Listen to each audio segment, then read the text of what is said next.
The story of God's general, John Hyde, praying Hyde. In the late 19th and early 20th century, a man arose whose life would forever redefine what it meant to pray. His name was John Hyde, but history remembers him as praying Hyde. John Hyde was born in 1865 in Illinois, USA, the son of a Presbyterian minister. From a young age, he was quiet, gentle, and deeply devoted to the things of God.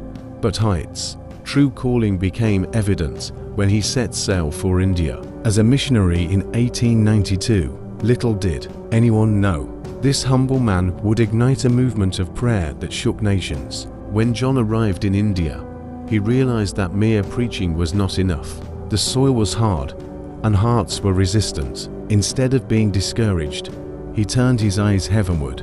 He began to labor, not first in sermons, but in the secret place of prayer. 4 hours upon hours, Hyde would weep, groan, and travail before the throne of God.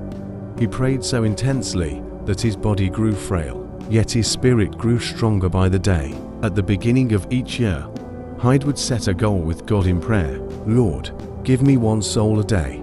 And God answered. By the end of that year, Hyde had won over 400 souls. The next year he cried, "Lord, give me 2 souls a day." And God answered again. Over 800 souls were brought into the kingdom. Year after year, Hyde pressed deeper, praying 3, then 4 souls a day.